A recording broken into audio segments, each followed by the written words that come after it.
Hello students, good morning. Welcome to your new session of Geotechnical Engineering lectures. तो last time हमने unit number 10 के lectures दो देखे थे, बेसिक्स ऑफ फाउंडेशन के, यानी कि हम फाउंडेशन देख रहे थे।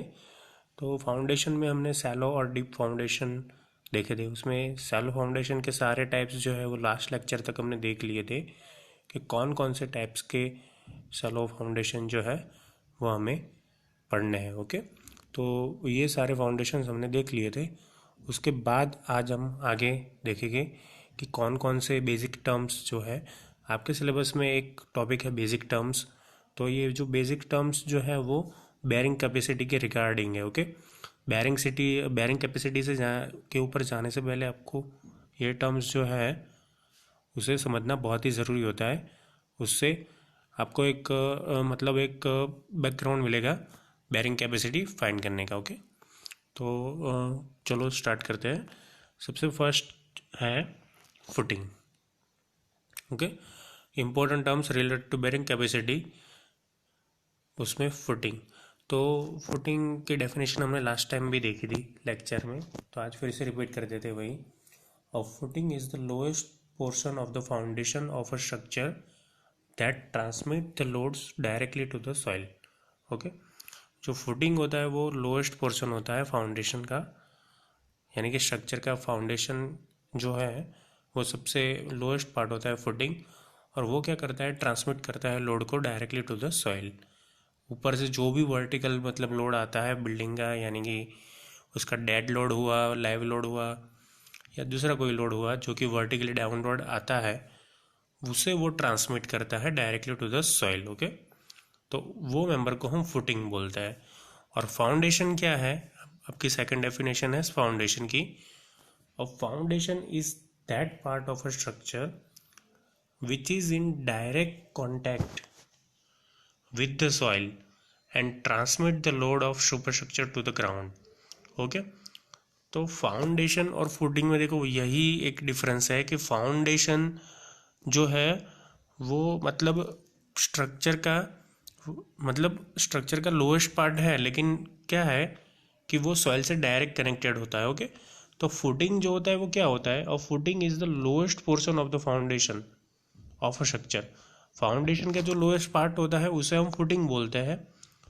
और फाउंडेशन क्या होता है कि वो जो जो पार्ट डायरेक्टली सॉइल से कनेक्टेड हो, और वो क्या करता है, transmit the load of super structure to the ground. Okay, super structure का लोड है वो डायरेक्ट अर्थ में ट्रांसफ़र करता है, वो मेंबर को हम फाउंडेशन बोलते हैं। और फाउंडेशन का जो लोएस्ट पार्ट होता है उसे हम फुटिंग बोलते हैं। ओके, तो अब आपको क्लियर समझ में आ जाना चाहिए कि फाउंडेशन क्या है और फुटिंग क्या है। देखो एक चीज़ मैं आपको सिंपली बता दूं कि फुटिंग जो है वो फाउंडेशन का एक पार्ट है, उसका एक पोर्शन है, उसका सबसे लोएस्ट पोर्शन, फाउंडेशन का सबसे लोएस्ट पोर्शन, उसे हम बोलते हैं फुटिंग। ओके, और फाउंडेशन किसे बोलते हैं कि स्ट्रक्चर का वो पार्ट जो डायरेक्टली सॉइल से कनेक्टेड हो एंड सुपर स्ट्रक्चर का जो भी लोड आता है उसे ग्राउंड में ट्रांसमिट करता हो। ओके, तो ऐसे स्ट्रक्चर को हम फाउंडेशन बोलेंगे। और फाउंडेशन स्ट्रक्चर जो है उसका जो लोएस्ट पार्ट है उसे हम फुटिंग बोलेंगे। ओके, उसके बाद थर्ड है बेयरिंग कैपेसिटी, जो टॉपिक हमें आगे पढ़ना है। ओके, इसकी ये डेफिनेशन है कि बेयरिंग कैपेसिटी किसे बोलते हैं। देखो सबसे पहले तो बेयरिंग कैपेसिटी में सिंपली आपको बोल दूँ तो कोई भी सॉइल की लोड कैरी करने की मतलब जो कैपेसिटी होती है उसे हम बेयरिंग कैपेसिटी बोलते हैं। ओके, देखो उसकी डेफिनेशन देखते हैं। It is defined as the load carrying capacity of foundation soil, यानी कि फाउंडेशन में जो सॉइल है, आपकी फाउंडेशन के नीचे जो सॉइल है उसकी लोड कैरी करने की capacity. It is usually expressed in terms of load per unit area, यानी कि उसका जो यूनिट है किलो न्यूटन पर मीटर स्क्वायर होता है। ओके, तो बेयरिंग कैपेसिटी की ज़रूरत हमें क्यों पड़ती है, क्योंकि हमें पता है सबसे पहले कि जो हम फाउंडेशन बनाएंगे वो अर्थ के अंदर यानी कि बिलो ग्राउंड लेवल बनाएंगे, और फाउंडेशन के ऊपर ही पूरा का पूरा मतलब स्ट्रक्चर का जो है वो लोड आएगा।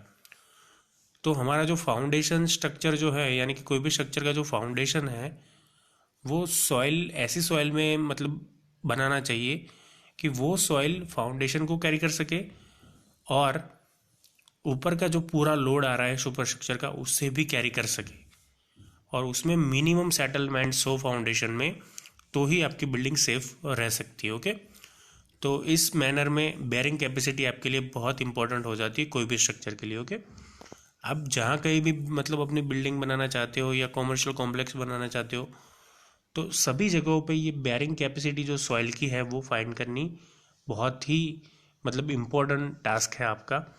बेयरिंग कैपेसिटी फाइंड करने के बाद ही आप सजेस्ट कर सकते हो कि वहाँ पे कौन सा फाउंडेशन या तो कौन सा फुटिंग जो है वो आपके लिए बेटर रहेगा।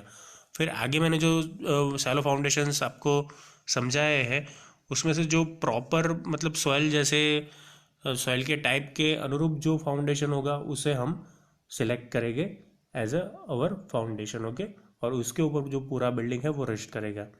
तो आपकी बेयरिंग कैपेसिटी है वो बहुत ही इंपॉर्टेंट टर्म है। अगेन मैं बता देता हूँ, it is defined as the load carrying capacity of the foundation of the foundation soil. It is usually express in terms of load per unit area. तो आपका लोड है वो किलो न्यूटन में होगा पर यूनिट एरिया यानी कि metre square, तो आपका यूनिट हो गया किलो न्यूटन पर मीटर स्क्वायर। ओके, उसके बाद है ग्रोस बेयरिंग कैपेसिटी। तो ग्रोस बेयरिंग कैपेसिटी है उसे हम क्यू से डिनोट करते हैं। तो वो क्या बताना चाह रहा है वो देखते हैं। It is defined as the bearing capacity of soil inclusive of the pressure exerted by the weight of soil standing on the foundation. In other words, surcharge pressure. Okay, तो ये क्या है ग्रोस बेयरिंग कैपेसिटी। तो वो bearing capacity of the soil, bearing capacity तो है ही soil की, inclusive of the pressure exerted by the weight of soil standing on the foundation. यानी कि फाउंडेशन के मतलब आसपास जो भी मतलब सॉइल है या तो फाउंडेशन के ऊपर जो सॉइल है वो कितना लोड यानी कि कितना प्रेशर जो है वो एग्जर्ट करती है वो, plus bearing capacity of soil, उसे हम बोलते हैं ग्रोस बेयरिंग कैपेसिटी। और उसे मतलब दूसरे शब्दों में हम अगर बताना चाहें तो वो होगा सरचार्ज प्रेशर। ओके, मतलब आपने देखो सबसे पहले एक्सक्वेट किया होगा कोई भी बिल्डिंग बनाने से पहले, तो वो फाउंडेशन की जो नीचे की सॉइल है उसकी कैरिंग लोड कैरिंग कैपेसिटी को हम बेरिंग कैपेसिटी बोलेंगे। लेकिन जो फाउंडेशन से ऊपर सॉइल है, ओके, तो वो भी फाउंडेशन के ऊपर लोड एग्जर्ट करेगी। तो exactly bearing capacity of that soil plus other soil की जो प्रेशर एग्जर्ट करती है आपके स्ट्रक्चर पे यानी कि फाउंडेशन पे, इसके लिए यहाँ पे एक वर्ड यूज़ किया है the weight of soil standing on the foundation. तो वो दोनों के सबमिशन को हम ग्रोस बेरिंग कैपेसिटी बोलेंगे। ओके, आगे देखा था वो बेरिंग कैपेसिटी ओनली था, यह है gross bearing capacity Q. Okay, तो आई होप कि आपको क्लियरली समझ में आ गया हो गया कि बेरिंग कैपेसिटी क्या है और ग्रोस बेरिंग कैपेसिटी क्या है। ओके, उसके बाद आपका एक इम्पोर्टेंट टर्म है net bearing capacity Q N. Okay, तो नेट बेरिंग कैपेसिटी किसे बोलते हैं वो देखते हैं। It is defined as the gross bearing capacity minus the original overburden pressure at the foundation level. Okay, तो इसकी डेफिनेशन कुछ ऐसे है कि जो आपका ग्रोस बेरिंग कैपेसिटी है यानी कि आपका जो सरचार्ज प्रेशर है उसमें से आप ओरिजिनल ओवरबर्डन प्रेशर जो फाउंडेशन पे है उसे आप डिडक्ट करो तो आपको net bearing capacity Q N मिल जाएगी। ओके, उसके बाद है ultimate bearing capacity Q U. Ultimate bearing capacity Q U, देखो ये सब बेरिंग कैपेसिटी के रिलेटेड ही वर्ड है, तो आपको नेट नेट अल्टीमेट उसके बाद ग्रोस ये सब के बीच का डिफरेंस जो है वो मालूम होना चाहिए। ओके, कि दोनों मतलब जो भी मतलब बेरिंग कैपेसिटी रिलेटेड जो है नेट है अल्टीमेट है ग्रोस है, तो वो सबके बीच में जो डेफिनेशंस में मतलब चेंजेस आता है वो आप सबको याद रहना चाहिए। ओके, तो अल्टीमेट क्या है बेरिंग कैपेसिटी वो देखते हैं, उसे डिनोट करते हैं क्यू यू से। It is defined as the gross pressure at the base of foundation at which the soil fails in shear. Okay, तो उसकी डेफिनेशन कुछ ऐसे है, it is defined as the gross pressure. Okay, ये gross pressure define करता है at the base of foundation at which the soil fails in shear. Soil shear force में जब फेल हो जाती है वो पॉइंट का आपका ग्रोस प्रेशर कौन से पॉइंट पे, बेस ऑफ फाउंडेशन पे, उसे हम अल्टीमेट बेरिंग कैपेसिटी यानी कि क्यू यू बोलते हैं। यानी कि आपके बेस ऑफ फाउंडेशन है, वहाँ पे जब आपकी सॉइल शियर से फेल होगी उस टाइम का जो ग्रोस प्रेशर होगा एग्जर्ट होगा वहाँ पे, उसे हम ultimate bearing capacity Q U बोलेंगे। ओके, यानी एक टाइप से सॉइल का जब फेलियर होगा शियर से, तो वो टाइम पे जो प्रेशर होगा वहाँ पे सॉइल पे, उसे हम अल्टीमेट बेरिंग कैपेसिटी बोलेंगे। ओके,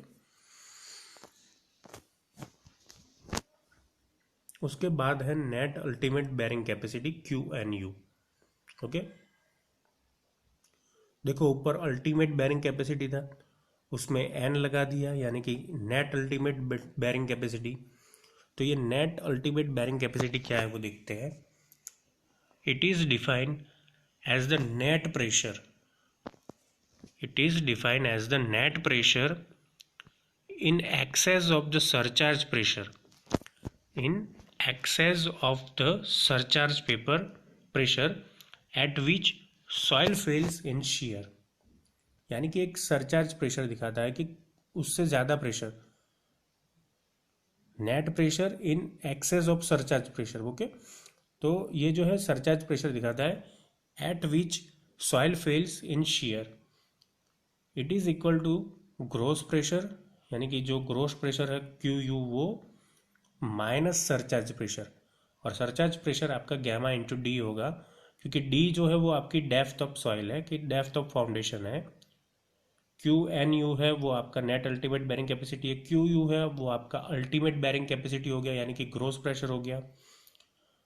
ये जो गामा है उसे हम unit weight of foundation soil बोलते हैं, unit weight of the foundation soil.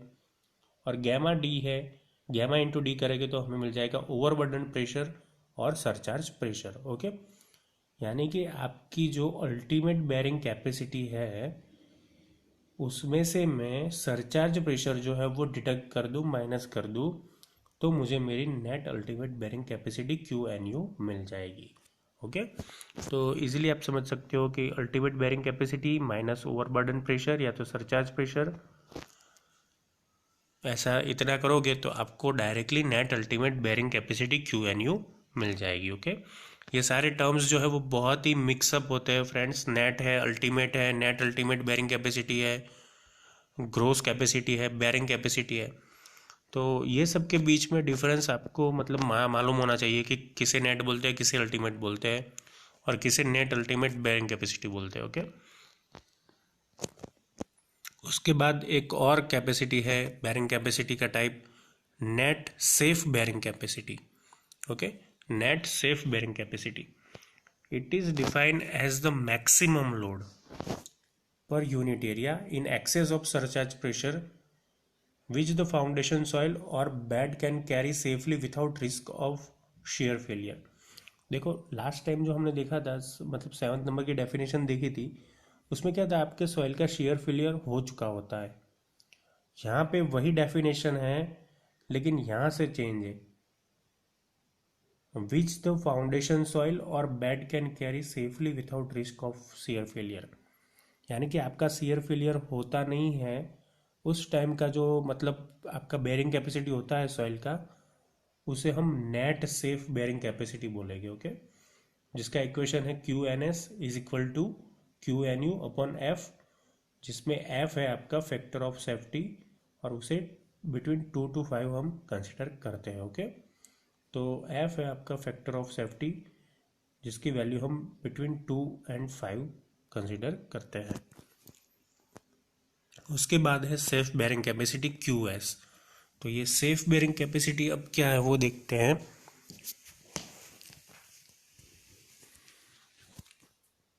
It is the maximum gross pressure which the soil can carry safely without shear failure. Okay, यानी ये एक तरह से मैक्सिमम ग्रोस प्रेशर है जो आपकी सॉइल सेफली कैरी कर सकती है विदाउट एनी शेयर फेलियर, तो उसे हम अपनी सेफ बेरिंग कैपेसिटी सॉइल की बुलाएंगे। Okay, it is equal to net safe bearing capacity plus the original overburden pressure.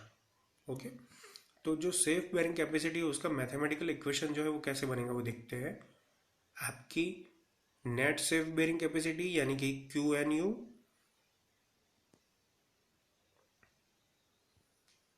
Divide by F, यानी कि ऐसा डायरेक्टली हम लिख सकते हैं कि net safe bearing capacity Q N S plus overburden pressure gamma into D.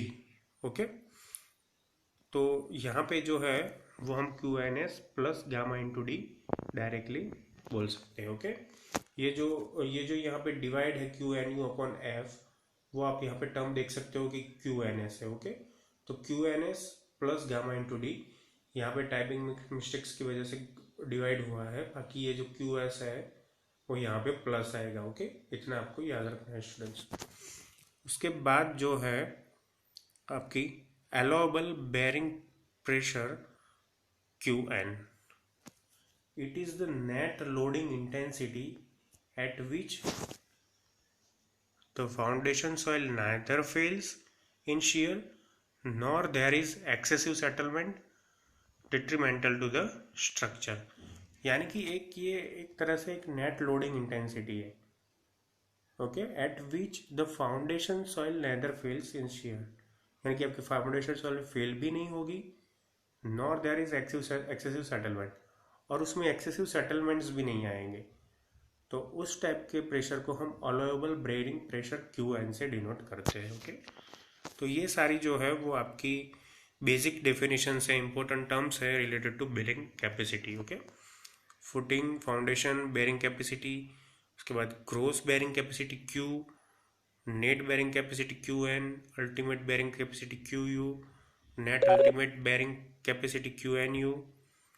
Okay, Q N S net safe bearing capacity, safe bearing capacity Q S and allowable bearing pressure. तो ये सारे definitions जो है वो आपको याद रखने हैं, क्योंकि एग्जाम्स में कई बार आपको ये पूछ लेते हैं। ओके, उसके बाद का आज का हमारा टॉपिक है मोड्स ऑफ शेयर फेलियर, यानी कि मैंने आगे के टॉपिक में जिक्र किया डेफिनेशंस में कि शेयर फेलियर, सॉइल का शेयर फेलियर, यानी कि सॉइल जो फेल होती है उसका पैटर्न हमें दिखाया है कि शेयर की वजह से वो सॉइल फेल हो रही है। ओके, तो उसके हमें मोड्स देखने हैं कि कौन कौन से उसकी टाइप है। सिंपली बताओ तो शेयर फेलियर जब होता है सॉइल का, तब मतलब कौन कौन से फेसेस में से वो गुजरती है, या तो कौन कौन से उसके टाइप्स होते हैं, उसे हम मोड्स ऑफ शेयर फेलियर से डिनोट करते हो। क्या, तो स्टार्ट करते हैं। When a horizontal strip footing resting on the surface of the homogeneous soil is subjected to gradually increasing load, characteristics load settlement curves are obtained। यानी कि जब एक हॉरिजॉन्टल स्ट्रिप फुटिंग होती है, ओके, होमोजेनियस सॉइल में, और उस पर हम ग्रेजुअली इंक्रीजिंग लोड देते हैं यानी कि प्रेशर एग्जर्ट करते हैं, तो उसमें क्या होता है कि कैरेक्टरिस्टिक्स लोड सेटलमेंट कर्व्स जो है वो वहाँ पे बनना स्टार्ट हो जाते हैं। Okay, 3 different types of failure mechanism based on the pattern of shearing zones have been identified as general shear, local shear and punching shear failure। Okay, तो ये जो मतलब लोड सेटलमेंट के कर्व्स होते हैं, तो वो 3 टाइप के कर्व्स होते हैं। ओके, और उससे क्या होता है कि एक फेलियर मैकेनिज्म जनरेट होता है। तो जो सेटलमेंट होता है उसकी वजह से एक पॉइंट पे क्या होगा कि वहाँ पे फेलियर होगा सॉइल का, तो वो जब फेलियर होगा तो किस टाइप से फेलियर होगा उसे हम ये 3 मोड में डिवाइड करते हैं। एक जो है वो है आपका जनरल शेयर फेलियर यानी कि जनरल फेलियर, सेकंड है आपका लोकल फेलियर, और थर्ड है आपका पंचिंग शेयर फेलियर। ओके, तो 1 बाय 1 देखते हैं कि शेयर फेलियर्स जो है वो कैसे होते हैं। उसमें से फर्स्ट है general shear failure. If the soil properties are such as the footing is loaded to failure, a slight downward movement of the footing develops fully plastic zones, due to which the entire soil along a slip surface fails in a shear and the soil bulges out on the sides of the footing. This type of failure of foundation soil is known as general shear failure. तो ये definition थोड़ी लंबी है, तो हम उसका part करके देखेंगे कि क्या है. अब देखो सॉइल की मतलब अगर ऐसा हो सकता है कि सॉइल की प्रॉपर्टी कुछ इस तरह से हो. कैसी होगी सॉइल की property? As the footing is loaded to failure a slight downward. जब वो फेलियर होगा तो वो स्लाइट डाउनवर्ड मूवमेंट करेगा. Of the footing develops fully plastic zones. तो जब वो नीचे मतलब डाउनवर्ड मूवमेंट करेगा तो उसके आसपास जो है वो फुल्ली प्लास्टिक जोन्स जो है क्रिएट हो गए, due to which the entire soil along a slip surface. यानी कि जो स्लिप सरफेस है जहाँ से वो नीचे डाउनवर्ड जा रहा है वहाँ पे क्या होगा कि प्लास्टिक जोन्स क्रिएट हो गए. And slip surface fails in shear, यानी कि वहाँ से वो शेयर में फेलियर होगा. And the soil bulges out on the sides of footing. तो जो साइज मतलब साइड्स होती है फुटिंग्स की, वहाँ से आपकी सॉइल जो है वो बल्ज हो जाएगी, यानी कि ऊपर की तरफ उठ जाएगी. ओके, तो ऐसे टाइप का जो फेलियर है उसे हम जनरल शेयर फेलियर बोलते हैं. तो जनरल शेयर फेलियर जो है उसकी मैं आपको फिगर दिखा देता हूँ तो आपको इजीली पता चल जाएगा. देखो जनरल शेयर फेलियर में क्या होता है कि ये फाउंडेशन जो है नीचे की साइड जो है वो मतलब ग्रेजुअली उसका डाउनवर्ड मूवमेंट स्टार्ट हो जाता है. तो उसके बाद क्या होता है कि ये जो यहाँ पे आप ट्रायंगल्स जैसे दिख रहे हो तो वो जो है वो आपके प्लास्टिक जोन्स हैं. ओके, तो प्लास्टिक जोन्स क्रिएट होते हैं. और ये जो आपका फुटिंग है उसकी साइड्स में देखो यहाँ से आपको बल्जिंग देखने को मिलेगा. ओके, ये जो डैश लाइन है वो है आपकी ग्राउंड लेवल.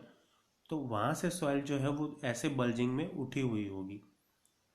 तो ऐसे टाइप का अगर आपका फेलियर होता है सॉइल का तो उसे हम जनरल शेयर फेलियर की कैटेगरी में रखते हैं. ओके, तो उसमें क्या होता है देखते हैं.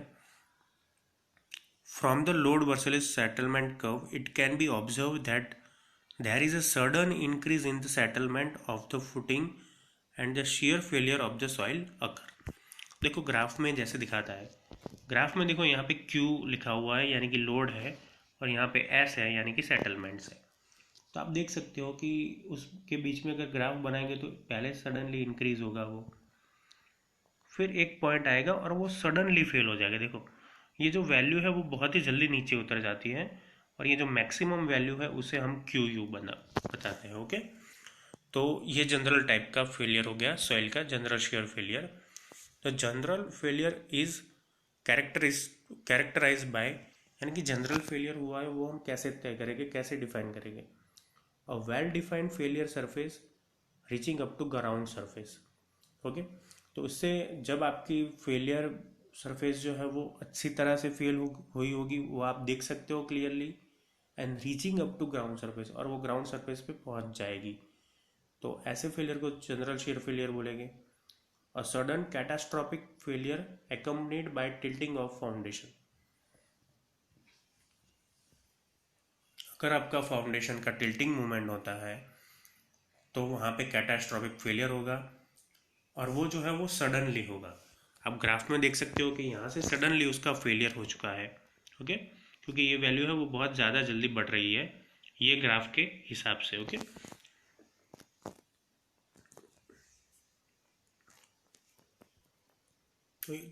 तो ये जो सडन फेलियर जो हो रहा है उसे हम जनरल शेयर फेलियर बोलेंगे. A bulging of ground surface adjacent to the foundation, यानी बल्जिंग ऑफ ग्राउंड सरफेस है वो फाउंडेशन के आसपास ही होगी, तो उसे हम जनरल शेयर फेलियर बोलेंगे. The ultimate bearing capacity is well defined. तो अल्टीमेट बैरिंग कैपेसिटी जो है वो यहाँ से वेल डिफाइन होती है, यानी कि हमें उसकी एक परफेक्ट वैल्यू मिल जाती है. Okay, the general share failures usually occurs in a dense sand और स्टिफ क्ले. यानी कि देखो ये आपको सॉइल का टाइप्स दिया है कि ऐसे सॉइल्स में यानी कि डेंस सैंड में और क्ले अगर आपकी स्टीफ हो और सैंड जो आपकी डेंस हो, तो वो टाइप की सॉइल में जनरल शेयर फेलियर जनरली देखने को मिलता है। ओके, तो जनरल शेयर फेलियर अब आपको क्लियर हो गया होगा कि क्या होता है। उसके बाद जो है वो है लोकल शेयर फेलियर। तो लोकल शेयर फेलियर किसे बोलते हैं, देखते हैं। If the soil properties are such that before the plastic zones are fully developed, large deformation occur immediately below the footing, resulting in shear failure of the soil in the portion just below footing is known as local shear failure। देखो, अब इसका graph देखते हैं पहले। तो देखो, जो increment हो रहा है वो बहुत जल्दी हो रहा है।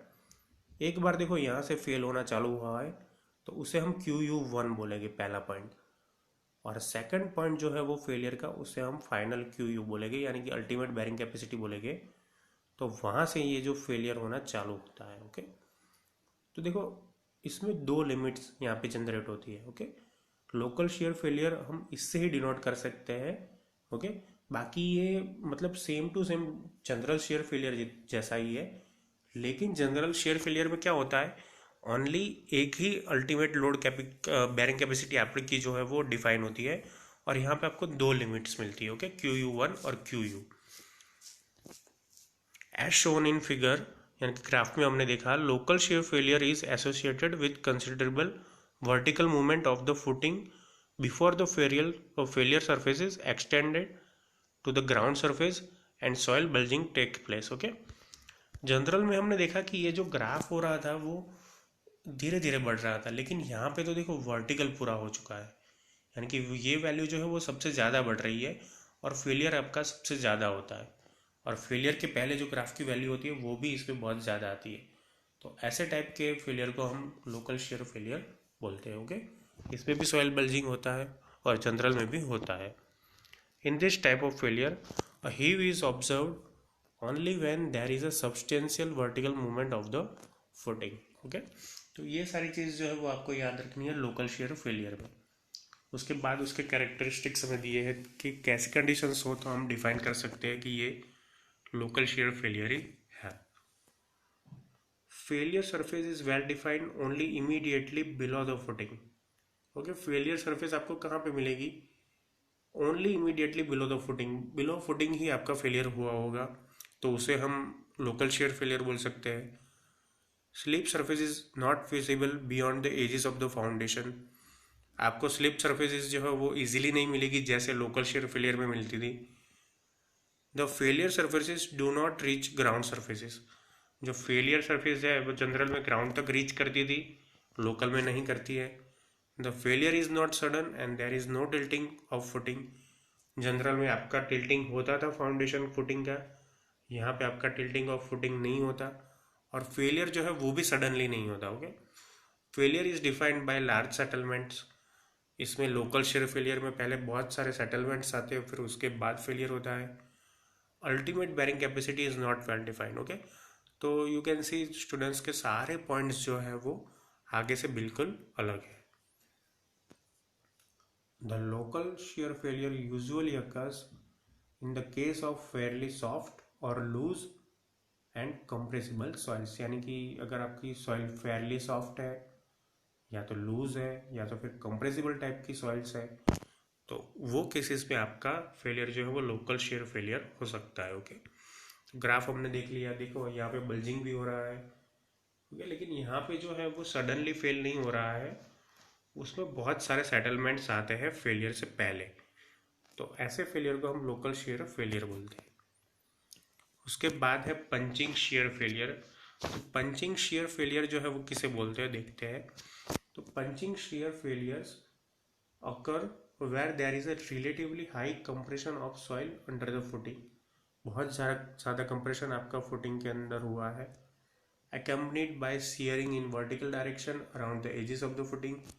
यानी कि फुटिंग की एजेस के जो नीचे है वहाँ वर्टिकल डायरेक्शन में बहुत सारा आपका अगर कंप्रेशन हुआ है सॉइल का तो पंचिंग शेयर हो सकता है।